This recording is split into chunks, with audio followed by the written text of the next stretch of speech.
They say the courtroom is where the truth comes out. But for Marcus Vance, it was where his life fell apart. He thought he was discarding a broke, useless wife to upgrade to a younger model. He mocked her cheap clothes. He ridiculed her silence. He even tried to sue her for his own legal fees just to twist the knife. But Marcus made one fatal error. He never asked about her maiden name. Stay tuned, because what happens when the judge opens the sealed financial affidavit isn't just justice. It's a brutal lesson in karma that cost one man $40 billion. The sound of the pen scratching across the paper sounded like a scream in the quiet, sterile living room. Marcus Vance didn't even look up as he signed the final page of the divorce petition. He tossed the document across the marble coffee table toward his wife, Isabella. "It's done," Marcus said, his voice devoid of any warmth. "Don't make this difficult, Bella. You know I have the best lawyers in the city. Harrison Stone doesn't lose." Isabella Sterling sat on the edge of the grey velvet sofa, her hands folded neatly in her lap. She was wearing a faded navy cardigan that had seen better days, and her hair was pulled back in a simple, severe bun. To the outside world, and apparently to her husband of 5 years, she looked like exactly what he said she was: plain, boring, and unambitious. "I haven't asked for anything, Marcus," Isabella said softly. "And you won't get anything," he snapped, standing up and adjusting his cufflinks. Cartier, a gift she had saved for 2 years to buy him back when he was a struggling coder in a garage.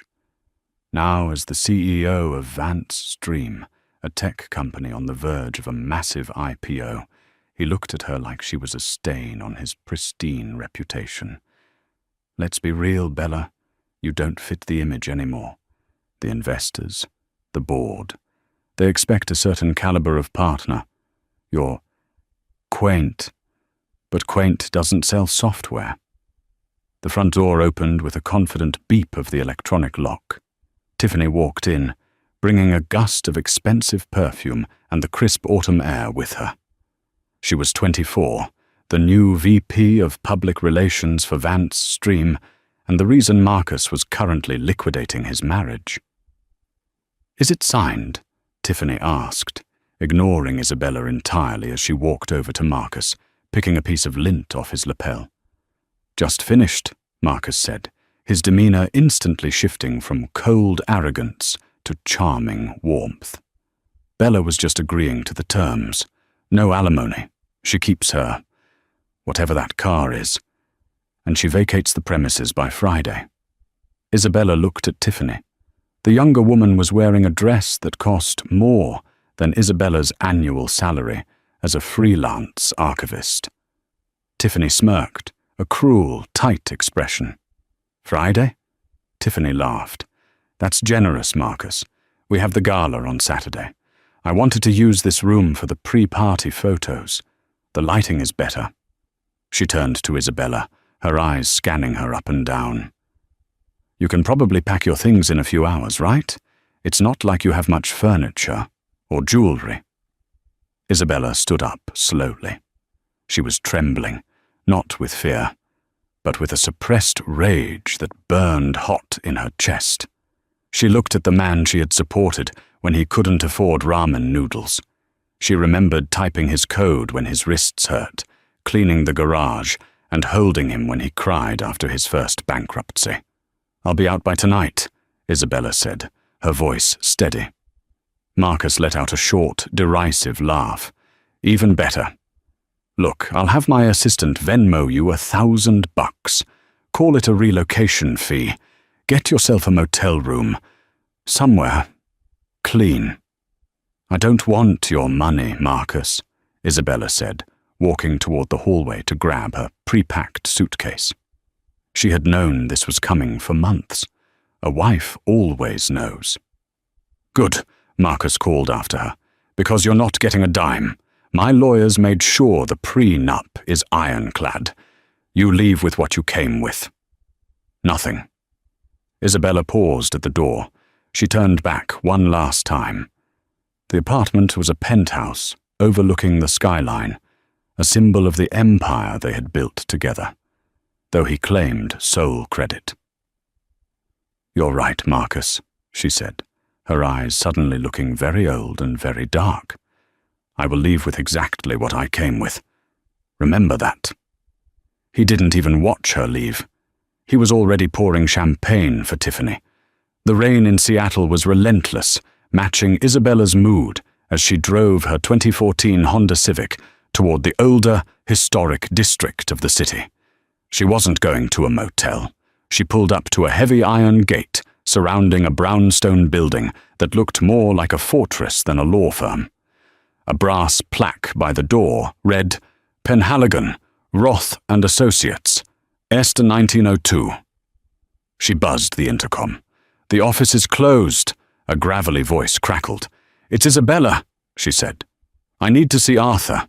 There was a long pause, followed by the heavy clank of the electronic latch releasing. Inside, the office smelled of old leather, mahogany, and pipe tobacco. Arthur Penhaligon, a man in his 70s who moved with the slow, dangerous grace of an old lion, was waiting for her in the library. He wasn't just a lawyer, he was the legal custodian of secrets that could topple governments. "Bella," he said, his face softening. He didn't offer a handshake. He pulled her into a hug. "I was wondering when you'd come back to us." "He served the papers today, Arthur," Isabella said, sinking into a leather wingback chair. She finally let the tears fall. "He's kicking me out. He's with his PR director. He told me I was bad for his image." Arthur poured her a glass of scotch. "Neat. Marcus Vance, the boy wonder. I've seen the news. His company is valued at what? 300 million? Going on 1 billion after the IPO next month," Isabella corrected. "He thinks he's a god, Arthur. He told me I'm leaving with nothing. He mocked my clothes. He offered me $1,000 like I was a beggar." Arthur's eyes narrowed. He walked behind his massive oak desk and picked up a file. "He filed a motion this afternoon, Bella. My clerks picked it up. It's worse than just a divorce." Isabella froze. "What do you mean?" "He's suing you for emotional distress and fraudulent misrepresentation," Arthur said, disgust dripping from his voice. "He claims you tricked him into marriage to ride his coattails. And now that you aren't contributing financially, he wants the court to declare the marriage void, so he doesn't even have to split the appreciation of the assets during the marriage. He wants to humiliate you, Bella. He wants to drag you through the mud to show his investors he's a ruthless decision-maker." Isabella laughed, a dry, humorless sound. "Fraudulent misrepresentation? He claims I misrepresented myself? He thinks you're a poor, simple archivist who got lucky snagging a tech genius." Arthur smiled. But it wasn't a nice smile.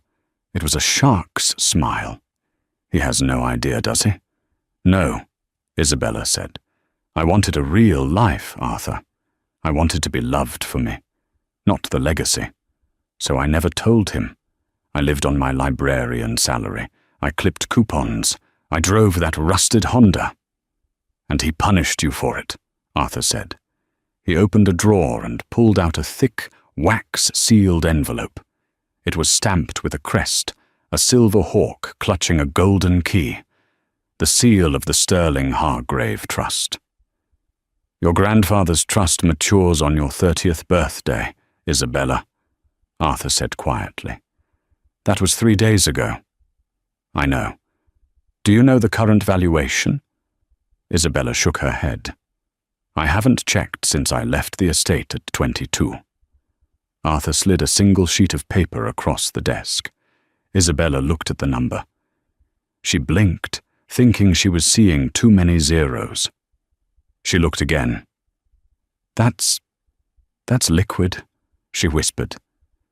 "That is the diversified portfolio," Arthur said.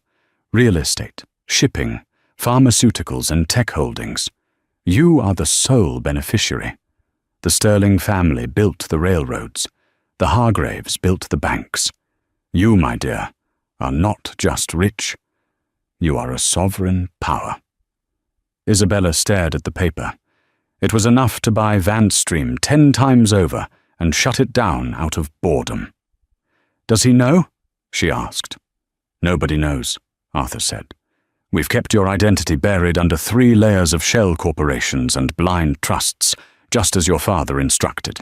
To the world, you are Isabella Sterling, freelance archivist. To the IRS and the inner circle, you are the chairwoman of the board." Arthur leaned forward. "So, the question is, Bella, how do you want to handle Mr. Vance? We can settle this quietly. I can make a phone call, reveal the assets, and he will likely faint and beg for forgiveness." Isabella thought about the way Marcus looked at her earlier that day, the way he brushed the lint off his suit, the way Tiffany laughed about her eviction, the $1,000 for a motel. She stood up, her spine straightening. The slump of the defeated wife vanished. In her place stood the granddaughter of Cornelius Sterling, a man who once bought a country just to fire its prime minister. "No," Isabella said, her voice dropping an octave, becoming cold and precise. "No quiet settlements. He wants a court battle. He wants to prove how smart he is. Let's give him a show." "He has Harrison Stone," Arthur warned. "They will play dirty. They will mock you in open court before we get to the financial disclosure phase." "Let them," Isabella said, a dangerous glint in her eyes. "I want him to say it all on the record. I want him to tell the judge exactly how worthless I am. I want him to dig his grave so deep that he can never climb out." Arthur grinned, capping his pen. "I'll file the appearance tomorrow. We won't list the assets yet. We'll wait for the mandatory discovery phase. We'll let him think he's winning." "Perfect," Isabella said. "One more thing, Arthur." "Yes? I need a dress for court. Not the cardigan.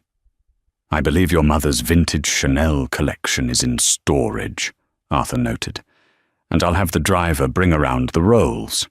But we'll park it around the block. We don't want to spoil the surprise." "No," Isabella corrected him. "I'll take the Honda. Let's keep the illusion alive for just a little longer." 2 weeks later, the deposition was held in the conference room of Stone, Miller and Associates, a glass-walled aquarium in the sky located on the 45th floor of the city's financial district. The room was designed to intimidate.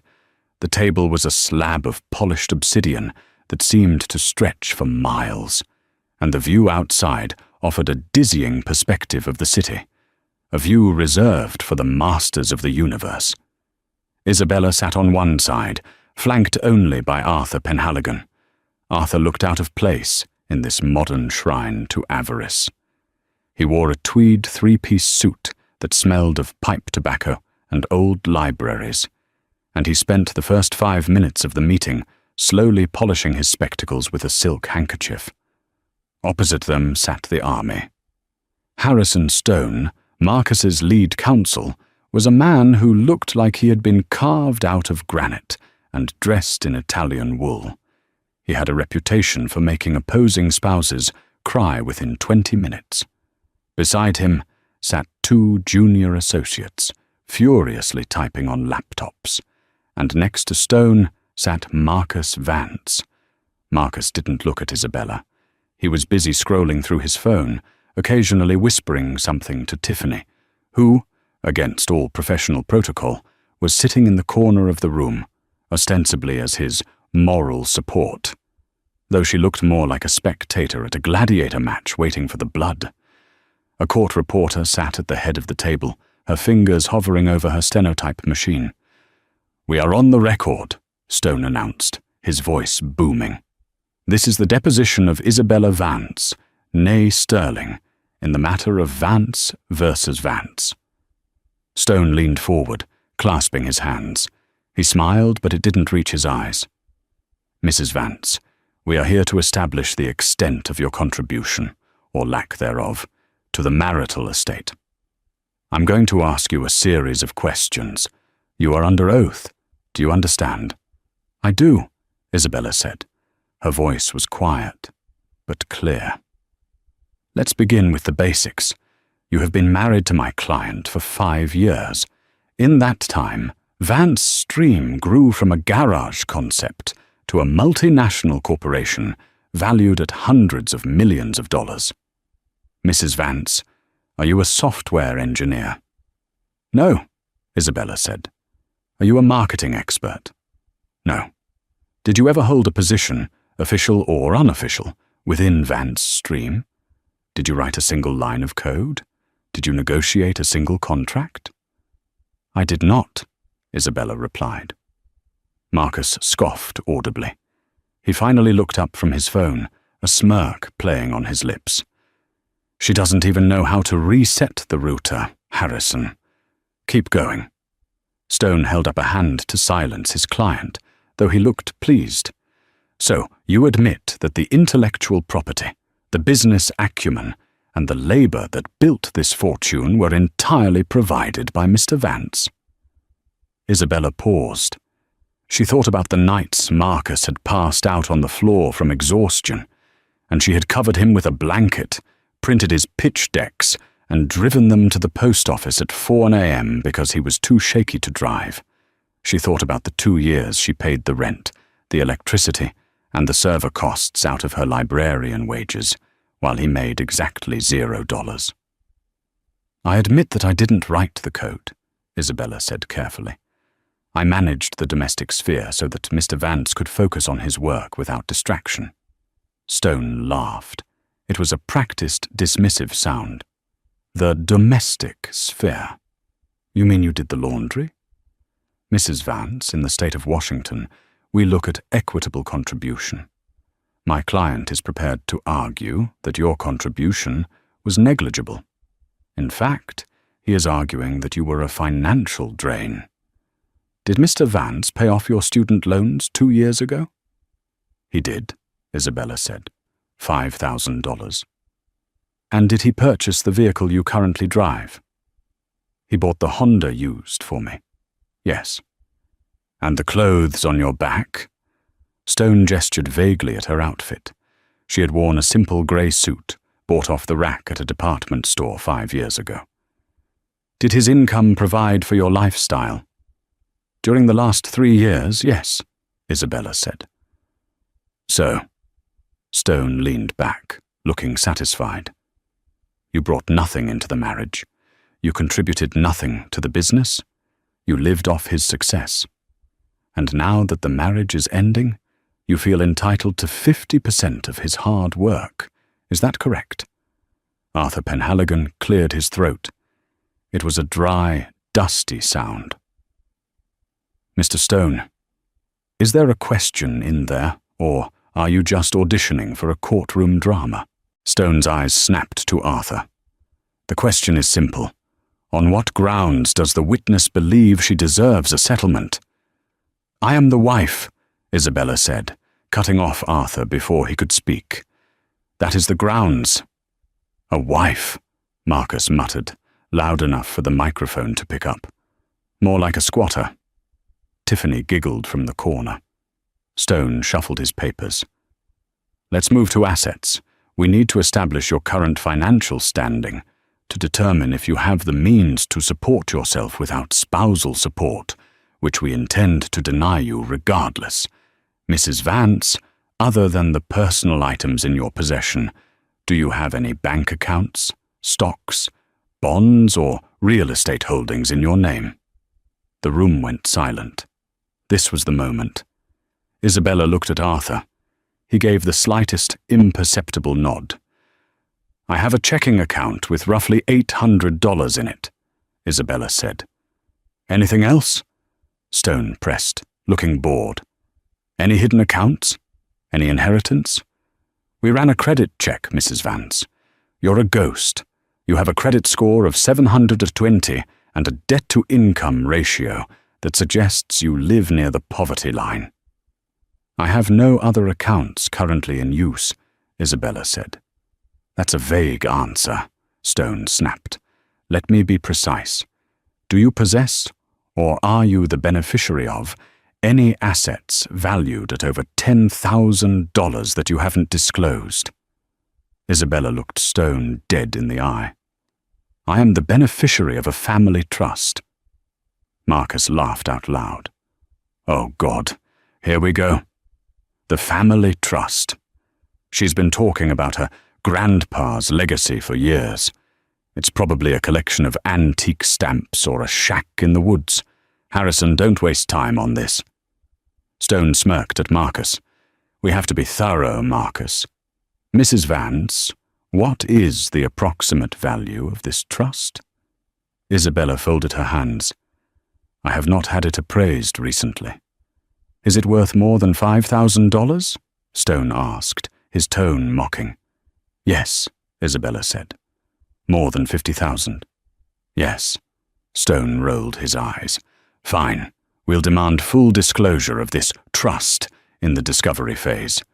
But let the record show the witness is being evasive about what is likely a trivial amount. We are talking about a company worth billions, Mrs. Vance. Unless your grandfather was a Rockefeller, your little trust fund is irrelevant to the scale of lifestyle you're trying to steal from my client. I understand your position, Isabella said calmly. Good. Stone slammed a folder shut. We're done here. My client has a flight to catch. We'll see you in court, Mrs. Vance, and bring your checkbook. We're going to sue you for legal fees. Marcus stood up, buttoning his jacket. He walked past Isabella, pausing just inches from her chair. He leaned down, his cologne overpowering her senses. You should have taken the $1,000, Bella, he whispered. Now you're going to end up homeless. I'm going to make sure the judge knows exactly what you are, a nobody. He walked out, Tiffany trailing behind him, tapping away on her phone. Arthur Penhaligon slowly packed his pipe into his pocket. He looked at Isabella. He called you a nobody, Arthur mused. He did, Isabella said, staring at the empty doorway. The financial disclosure deadline is in 48 hours, Arthur said. I will file the papers regarding the Sterling Hargrave Trust tomorrow morning. But I'll seal them for the judge's eyes only until the opening arguments. Let's let him have his weekend of confidence. Isabella stood up. She felt lighter than she had in years. He thinks he's fighting a mouse, Arthur. Yes, the old lawyer smiled. And he's about to step on a landmine. The day of the hearing, the sky was a bruised purple, threatening a storm. The King County Superior Court was buzzing. Because of the impending IPO of Vance Stream, the divorce of its CEO had attracted the attention of the financial press. Reporters lined the hallway, cameras flashing as Marcus Vance arrived. He looked every inch the tech titan. He wore a navy bespoke suit, no tie, the top button of his crisp white shirt undone to signal that he was disruptive and modern. Harrison Stone walked beside him like a bodyguard in a suit. Tiffany was there too, sitting in the front row of the gallery, wearing a modest cream dress that was clearly chosen by a PR team to make her look supportive yet innocent. Isabella entered through a side door. She wore the same grey suit she had worn to the deposition. She carried no designer bag, just a battered leather folder. Arthur Penhaligon walked beside her, using a cane today, looking frail and harmless. The courtroom was packed. The air was thick with the scent of floor wax and tension. All rise, the bailiff boomed. The Honourable Judge Beverly Halloway swept into the room. She was a stern woman with a reputation for zero tolerance for theatrics. She took her seat and peered over her glasses at the two parties. Case number 4290201, Vance v. Vance, Judge Halloway read. We are here for opening statements and to rule on the motion for summary judgment regarding the validity of the pre-nuptial agreement and the division of assets. Ready for the petitioner? Harrison Stone stood up. He buttoned his jacket and walked to the podium, commanding the room. "Your Honor," Stone began, his voice rich and persuasive, "we are here today to correct a mistake made by a brilliant young man who fell in love and was taken advantage of. My client, Marcus Vance, is a visionary. He has built a company that employs thousands. He has created value where there was none. And while he was doing this, toiling 18-hour days, what was the respondent doing?" Stone turned and pointed a finger accusingly at Isabella. She was waiting for the payout. The respondent, Isabella Vance, has contributed nothing to the marital estate. She brought no assets into the marriage. She generated no income during the marriage. She existed entirely on the generosity of my client. And now she seeks to disrupt a billion-dollar IPO by demanding a share of a company she doesn't understand, couldn't run, and didn't help build. Stone paused for effect. The gallery murmured. The narrative was compelling. The genius and the leech. "We are asking the court to enforce the prenuptial agreement strictly," Stone continued. "We are asking that the respondent be granted 0 alimony. And frankly, Your Honor, we are asking for damages. The emotional stress this frivolous litigation has placed on Mr. Vance has been significant. We want to send a message that you cannot marry into success and expect a free ride." Stone sat down, looking triumphant. Marcus nodded at him, a smug satisfaction radiating from him. "Mr. Penhaligon?" the judge asked. Arthur stood up slowly. He didn't walk to the podium. He stood at his table, leaning on his cane. He looked like a confused grandfather who had wandered into the wrong room. "Your Honor," Arthur mumbled. "My client, Isabella, is a very private person. She didn't marry Mr. Vance for his money. In fact, when they met, Mr. Vance was— what was the term? Couch surfing?" A few people in the gallery chuckled. Marcus's jaw tightened. "We do not contest that Mr. Vance built his company," Arthur continued. "We contest the characterization of my client as a financial burden. Mr. Stone calls her a leech. He claims she has no assets. He claims she is desperate for Mr. Vance's money." Arthur paused. He reached into his battered leather briefcase and pulled out a single, thick document bound in blue paper. "We have filed the mandatory financial affidavit this morning, Your Honor," Arthur said. "I believe the clerk has just placed it on your bench." Judge Holloway looked down. She picked up the document. "I have it here." "Mr. Stone was very insistent during the deposition," Arthur said, his voice suddenly losing its frailty and becoming sharp as a razor. "He wanted to know if my client had assets over $5,000. He mocked her for mentioning a family trust. He claimed that compared to Mr. Vance's billions, she was a nobody." Marcus leaned over to Stone. "Why is he talking about this? Make him stop." Stone frowned. "He's grasping at straws. Let him embarrass himself." Arthur looked directly at Marcus. "We are happy to grant Mr. Vance his divorce. In fact, we agree that the financial entanglements should be severed immediately. Because, Your Honor, my client does not need Mr. Vance's money. She never did." Judge Holloway flipped open the document. The room went silent. The judge's eyes scanned the first page. Then she stopped. She blinked. She adjusted her glasses and looked closer. She turned the page, then another. The silence stretched out, becoming uncomfortable. Judge Holloway, a woman known for her stoic demeanor, looked up from the papers. Her expression had changed. She looked at Isabella Sterling with a mixture of shock and profound respect. "Mr. Penhaligon," the judge said, her voice sounding strange. "Is this verified?" "Certified by the auditing firm of Deloitte and the Swiss Banking Regulatory Commission, Your Honor," Arthur said. "Mr. Stone," the judge said, looking at the high-powered lawyer. "Have you seen a copy of the respondent's financial disclosure?" "No, Your Honor," Stone said, standing up, annoyed. "We assume it's the usual, a checking account and perhaps a used car. We didn't feel the need to waste time reviewing it before opening." "I suggest," Judge Holloway said, her voice dripping with sudden ice, "that you approach the bench and take a copy. Now." Stone frowned. He walked up to the bench, took the document the clerk handed him, and walked back to his table. "What is it?" Marcus hissed. "What does she have?" Stone didn't answer. He opened the file. His eyes fell on the summary line at the bottom of page 1.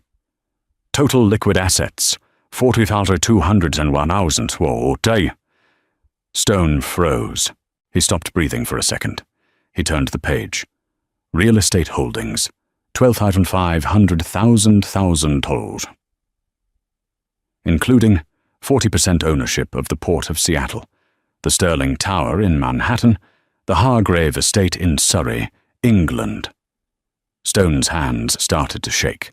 He looked at the name at the top of the trust, the Sterling Hargrave Sovereign Trust. Primary beneficiary, Isabella Sterling. "Harrison," Marcus asked, panic rising in his voice. "What is it?" Stone looked at Marcus with a face drained of all color. He looked like he was about to vomit. "You idiot," Stone whispered, forgetting to cover his microphone. The sound echoed through the courtroom. "What?" Marcus snapped. "She's not broke," Stone hissed, his voice trembling. "Marcus, she's the Sterling heiress. Do you know who the Sterlings are? They built the railroads." "So?" Marcus said, not getting it. "She has some money? $1 million? 2? Stone shoved the paper under Marcus's nose. "Look at the number, Marcus. Look at the zeros." Marcus looked. Net worth estimate, 42,000. 42 billion. Marcus Vance, the tech genius, the man who thought he was the richest person in the room, stared at the paper. His company was worth 300 million. Maybe $1 billion if the IPO went perfectly. His wife, the woman he had mocked for wearing a cardigan, the woman he had tried to give $1,000 to, was worth 40 times more than he would ever be in his wildest dreams. This can't be real," Marcus stammered. "It is real," Arthur Penhaligon said from across the aisle. The courtroom was dead silent. Arthur wasn't using the microphone, but everyone heard him. "And since you filed a motion claiming that the marriage was fraudulent and based on financial deception, and since you demanded a strict enforcement of equitable division based on contribution." Arthur smiled. It was the smile of the executioner. "We are countersuing, Your Honor, not for alimony, but for defamation. And since Mr. Vance insisted that all assets generated during the marriage be subject to scrutiny regarding contribution, we would like to audit Vance Stream, because it appears Mr. Vance used a shared marital checking account funded by my client's poverty wages to pay for the initial server hosting of his company. Technically, Your Honor, Isabella funded the seed round." The judge looked at Marcus. "Mr. Stone, it appears your client has inadvertently opened the door to a claim of commingling of funds. If Mrs. Vance paid the electric bill that powered the servers, she owns a piece of the code." Marcus looked at Isabella. She was finally looking at him. Her face was calm, serene, and terrifying. "I told you, Marcus," she said softly, her voice carrying through the silent room. "I told you I would leave with exactly what I came with, but you insisted on dragging me here." Marcus felt the room spinning. He looked at Tiffany. She was staring at Isabella with her mouth open, the calculation already happening in her eyes. "We need a recess," Stone shouted, his composure shattering. "Your Honor, we request an immediate recess." Judge Holloway banged her gavel. Recess granted. 10 minutes. I suggest you use them wisely, Mr. Stone. You seem to have stepped into a bear trap." The heavy oak door of the defendant's consultation room slammed shut, cutting off the noise of the frantic gallery. Inside, the silence was suffocating. Harrison Stone loosened his tie, a gesture of defeat that Marcus had never seen the polished lawyer make before. Marcus paced the small room like a caged animal. He was sweating, his face pale and clammy. 42 billion, Marcus whispered, his voice cracking. He turned to Stone, his eyes wide with a mixture of terror and a sudden, sickening greed. "Harrison, did you see that number? Is it real? Can it be real?" "It's certified by Deloitte," Stone said, collapsing into a chair and rubbing his temples. "It's real, Marcus. The Sterling family. I should have known. The media calls them the Invisible Empire. I just didn't connect the dots. Sterling is a common name. I thought she was a nobody." "She's a billionaire," Marcus said, a manic grin starting to form on his face. "Harrison, think about this. She's my wife. We're married. That means I'm entitled to a share, right? Washington is a community property state. If we drop the prenup argument, if we say we were a partnership." Stone looked up at his client with a look of pure pity. "You idiot. Did you not read the header? It's a sovereign trust. It's inheritance. In almost every jurisdiction, inheritance is separate property. You can't touch a dime of it unless she commingled it with marital assets." "Did she?" Marcus asked desperately. "Did she put any money into our joint account?" Stone laughed, a harsh, barking sound. "No, Marcus, that's the irony. You were so obsessed with keeping your money separate, with making her live on her poverty wages, that you forced her to keep her finances completely distinct. If you had treated her like a partner, if you had let her put her money into your house or your business, you might have had a claim. But because you treated her like a roommate you wanted to evict, her fortune is perfectly insulated. You played yourself." Marcus slammed his fist against the wall. "There has to be a way. She loved me. She did this to test me, right? This is all a test." The door opened, and Tiffany slipped in. She was holding her phone, her face pale. "Marcus," she said, her voice trembling. "It's trending. Billionaire wife is trending on Twitter. People are digging up her background. They found photos of her at the Met Gala 10 years ago, masked as a debutante. And the investors." "What about the investors?" Marcus snapped. "The board is calling," Tiffany said. "Goldman Sachs is asking why the wife of the CEO is suing the company. They're talking about pausing the roadshow for the IPO." Marcus felt the blood drain from his legs. No, they can't do that. I need that IPO. I'm leveraged to the hilt." "We need to settle," Stone said, standing up. "We need to go back in there and beg." "Beg?" Marcus sneered.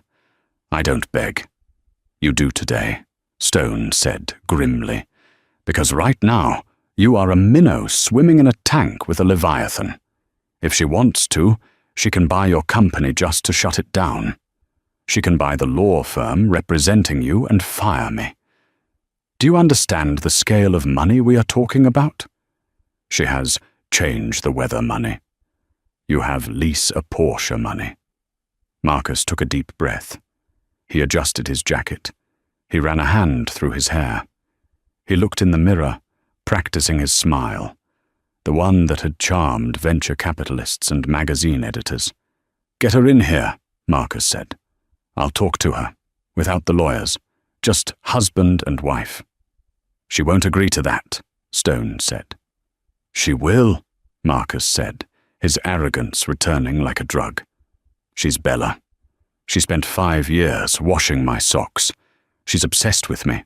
She's just her. I can fix this." 5 minutes later, the door opened. But it wasn't just Isabella. Arthur Penhaligon walked in with her, followed by two large men in suits who stood by the door, private security. Isabella walked in, and the atmosphere in the room shifted. She no longer looked like the grey mouse. She looked like a queen granting an audience to a peasant. "You wanted to speak?" Isabella asked, remaining standing. "Bella," Marcus said, stepping forward with his hands open. "Baby, look, this has all gotten out of hand. Lawyers, courts, it's not us. I know I've been stressed. The IPO pressure, it made me crazy. But I never stopped loving you." Isabella watched him with flat, dead eyes. "You served me eviction papers, Marcus. You told me to find a clean motel." "I was angry," Marcus pleaded. "I was hurt that you were distant, and now I know why. You were hiding this huge part of yourself. Why didn't you tell me? We could have built an empire together. We still can." He reached for her hand. One of the security guards stepped forward, but Isabella held up a hand to stop him. She let Marcus touch her hand. His skin was damp. "We can drop all this," Marcus said, his eyes gleaming. "I'll fire Tiffany. She means nothing. She was just a distraction, a mistake. I'll send her away. It's you and me, Bella. Vance and Sterling. Imagine the power." In the corner, Tiffany let out a gasp. "Marcus? What?" Marcus didn't even look at her. "Get out, Tiffany. Can't you see I'm talking to my wife?" Tiffany stood there, humiliated, tears welling in her eyes. She grabbed her bag and ran out of the room, slamming the door. Marcus smiled at Isabella. "See? She's gone. Now, let's talk about us. Let's talk about the future." Isabella slowly pulled her hand away. She reached into her bag and pulled out a sanitizing wipe. She methodically wiped the spot where Marcus had touched her. "You really are a cliché, Marcus," she said softly. "What?" "I thought you might have some dignity," she said. "I thought you might fight me. But you're just a prostitute, and not even an expensive one." Marcus's face turned red. "Now wait a minute." "No, you wait," Isabella snapped, her voice cracking like a whip. "You think this is about money? You think I revealed the trust because I want to share it with you? I revealed it to show you how small you are. I am the CEO of a multinational tech company," Marcus shouted. "You are the manager of a glorified website," Isabella corrected him. "And as for your offer, to be a power couple," she laughed. "Marcus, I have dinner with prime ministers. I have tea with royalty. You are a man who cheats on his wife with his PR assistant and then tries to sue her for legal fees. You are an embarrassment." "I will destroy you," Marcus hissed, his mask slipping. "I will tell the press you lied. I will paint you as a fraud." Arthur Penhaligon stepped forward. "Actually, Mr. Vance, we should discuss the fraud. Specifically the fraud you committed against the shareholders of Vance Stream." "What are you talking about?" Stone asked, stepping in. "We mentioned the commingling of funds," Arthur said, opening a folder. "During the deposition, Mr. Vance mocked my client for her poverty. He claimed he paid for everything, but we found a discrepancy." Arthur slid a piece of paper across the table. "In 2018, Arthur explained, during the garage phase, Mr. Vance's credit cards were maxed out. The server hosting bill for the prototype of Vance Stream was due. It was $49.99 a month. If that bill hadn't been paid, the data would have been wiped. The company would have ceased to exist." Marcus looked at the paper. It was a bank statement from Isabella's meager personal account. Transaction: GoDaddy.com, $14.99. "I paid that bill for 6 months," Isabella said, "out of my library wages, because you were crying on the floor, saying you were ruined." "So what?" Marcus said. "It's $100. I'll write you a check right now." "It's not the amount, Mr. Vance," Arthur said, his eyes twinkling. It's the timing. That payment preserved the intellectual property at its inception. In the state of Washington, that commingling of funds to preserve a marital asset creates a community lien on the asset. But more importantly, you never disclosed this to your investors. Stone went pale. Oh, God. You signed a warranty to your investors stating that you were the sole creator and owner of the code, free of any liens or encumbrances, Arthur continued. But you weren't. Your wife was funding the infrastructure. That is a material misstatement in your S1 filing for the IPO. We are going to notify the SEC this afternoon, Isabella said calmly. You can't, Marcus whispered. That will kill the IPO. The stock will go to zero. I know, Isabella said. And since I have $42 billion, I don't really care about the stock price. I can afford to burn it down. What do you want? Marcus asked, his voice hollow. Just tell me what you want. Isabella leaned in close. I want you to admit it. On the record, in open court. I want you to admit that you are a fraud, that I supported you, and that without me, you are nothing. I can't do that, Marcus said. It will ruin my reputation. Then we go to the SEC, Isabella said, turning to the door. Come along, Arthur. We have a phone call to make to the chairman. Wait! Marcus screamed. The courtroom was fuller than before when they returned. Word had spread. The hashtag #Billionaire wife was now the #1 trending topic globally. The financial news networks, CNBC, Bloomberg, had cut away from their regular programming to cover the Vance divorce implosion. Marcus walked in, looking like a man marching to the gallows. Harrison Stone was actively trying to disassociate himself from his client, sitting a few inches further away than before. Judge Holloway banged the gavel. We are back on the record. Mr. Stone, have you had time to review the significant financial disclosures? We have, Your Honor, Stone said weakly. And how does the petitioner wish to proceed? Stone looked at Marcus. Marcus stood up. His hands were shaking so badly he had to grip the table. He looked at the cameras in the back of the room. He knew the investors were watching. He knew the board was watching. Your Honor, Marcus said, his voice barely audible. I wish to withdraw my motion for summary judgment. Speak up, Mr. Vance, Judge Holloway commanded. I withdraw the motion, Marcus said louder, and I would like to amend my petition.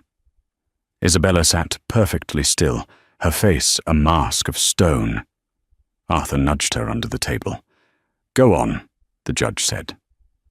I admit, Marcus said, choking on the words, that the respondent, Isabella Vance, was instrumental in the founding of Vance Stream. The gallery gasped. I admit that during the early years, when I had no income, she supported the household and paid for the critical infrastructure that kept the company alive. The claim that she contributed nothing was incorrect. Incorrect? Isabella spoke up. Or a lie? Mr. Vance? The judge asked. It was a lie, Marcus whispered. I lied. She saved me, multiple times. And the prenuptial agreement? Arthur Penhaligon asked, standing up. We move to void it, Marcus said. It is invalid. Very well, Judge Holloway said, writing in her notes. The prenup is voided. Now, regarding the division of assets. Actually, Your Honor, Arthur interrupted. We have one more witness to call regarding the current valuation of Vance Stream. A witness? Stone asked. We didn't agree to this. It is a rebuttal witness, Arthur said, relevant to the value of the marital estate. Call your witness, the judge said. I call Mr. Jonathan Galt, Arthur said. A collective murmur went through the room. Jonathan Galt was a legend. He was the vulture of Wall Street, a private equity titan, known for dismembering companies. He walked into the courtroom wearing a black suit that cost more than Marcus's car. He took the stand. "Mr. Galt," Arthur asked, "you are an investor in Vance Stream, are you not?" "I was," Galt said, his voice deep and gravelly. "My firm, Garrison Capital, held a 15% stake." "Held?" Arthur asked. "Past tense?" "Yes," Galt said, looking directly at Marcus with contempt. "We exited our position 10 minutes ago." Marcus stood up. "You can't do that. The lock-up period." "There is a clause in the contract," Galt said calmly. "The moral turpitude and fraud clause. If the founder is found to have materially misrepresented the company's origins or finances, the investors can trigger an immediate buyback or dump the shares on the secondary market." "And?" Arthur asked. "We dumped them," Galt said. "And we weren't alone. Sequoia, Andreessen, everyone is out. The news of this hearing, Mr. Vance's admission that he lied about the IP ownership, spooked the market." "What is the current valuation of the company?" Arthur asked. Galt checked his watch. This morning it was valued at $1.2 billion for the IPO. As of right now, the IPO has been cancelled by the underwriters. The private valuation has collapsed. I'd say the company is worth maybe the value of its office furniture. It's toxic. No one will touch a company with a clouded title on its core code. Marcus collapsed into his chair. It was gone. All of it. The billions, the fame, the future. "So," Arthur turned to the judge, "the marital asset known as Vance Stream is essentially worthless. My client is willing to waive her claim to half of nothing. Mr. Vance can keep 100% of the company." "I don't want it," Marcus screamed. "It's ruined." "You broke it, you bought it," Isabella said from her seat. Judge Holloway looked down at Marcus with zero sympathy. "Mr. Vance, it seems you have snatched defeat from the jaws of victory. I am granting the divorce. I am upholding the validity of Mrs. Vance's separate property, the Sterling Trust. As she has proven, there was no commingling in that direction. You, however, admitted to commingling in the other direction." The judge banged her gavel. "Judgment is entered. The parties are divorced. Each party retains their own assets. Mrs. Vance keeps her trust. Mr. Vance keeps his debt-ridden company. And Mr. Vance." Marcus looked up, tears streaming down his face. "I am ordering you to pay the respondent's legal fees," the judge said. "Mr. Penhaligon doesn't come cheap." "I can't," Marcus sobbed. "I'm broke. The company accounts are frozen." "Then I suggest you find a job," the judge said coldly. "Court is adjourned." As the bailiff called, "All rise," Isabella stood up. She smoothed her skirt. She picked up her bag. She didn't look back at Marcus, who was sitting with his head in his hands, Harrison Stone already packing up his briefcase to leave him. She walked down the aisle. The reporters shouted questions. "Mrs. Vance! Mrs. Vance! How does it feel? Isabella, will you take over the company?" She stopped at the doors. She turned to the cameras. "My name," she said, her voice clear and strong, "is Miss Sterling. And no, I won't be taking over the company. I prefer to invest in things with a future." She walked out into the cool, grey afternoon, but she wasn't done yet. There was one loose end remaining. The silence in the grand hall was deafening, a sharp contrast to the arrogant laughter that had filled the room only moments before. Robert's face had drained of all colour, his eyes darting frantically between the legal documents on the table and the police officers now stepping through the double doors. The trap, meticulously set over the last 6 months, had finally snapped shut. "You can't do this," Robert stammered, his voice cracking. "I am the CEO. I own this city."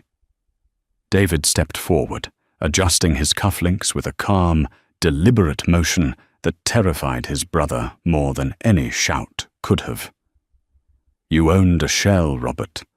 While you were busy gloating and cutting corners to fund your lavish lifestyle, I was buying back every single debt you leveraged against our family's legacy. You don't own the company. The bank does. And as of this morning, I own the bank. A gasp rippled through the onlookers, board members, former allies, and the few loyal employees David had managed to protect. The realization hit them all at once. The underestimated failure of the family had not only outsmarted the golden child, but had completely outmaneuvered him. The lead officer approached Robert, handcuffs glinting under the chandelier lights. Robert Sterling, you are under arrest for embezzlement, corporate fraud, and conspiracy. As the metal cuffs clicked around Robert's wrists, he looked at David one last time, searching for a trace of pity. He found none. David's expression was unreadable, a mask of stoic justice. He wasn't enjoying the sight of his brother being led away, but he wasn't mourning it either. It was simply the inevitable consequence of years of greed. As the commotion settled and the police cars faded into the distance, Sarah placed a gentle hand on David's shoulder. "It's over, David. You did it. You saved everything." David looked around the room, seeing the relief on the faces of the employees who had feared for their livelihoods. He realized that this victory wasn't just about revenge or settling a score. It was about restoration. He had taken back control, not to rule with an iron fist, but to rebuild what had been broken. "No," David said softly, a genuine smile finally reaching his eyes as he looked at his team. "We did it. Now, the real work begins." He turned and walked toward the exit, the heavy burden of the past finally lifting off his shoulders. The underdog had not just barked, he had bitten, and in doing so, he had restored balance to his world. What a satisfying ending for David. He proved that silence isn't weakness. Sometimes it's just the calm before the storm. Robert spent his whole life believing that money and status placed him above the law. But he learned the hard way that integrity always wins in the long run. It's a powerful reminder for all of us. Never underestimate the quiet ones, and never build your success on the suffering of others, because eventually the foundation will crumble. I'd love to hear your take on this ending. Do you think David was right to have his own brother arrested, or should family always come first, no matter what? Let me know your honest opinion in the comment section. Below I read every single one. If you enjoyed this story of ultimate revenge and redemption, please smash that like button and subscribe to the channel so you never miss a new upload. Thanks for watching, and see you in the next video.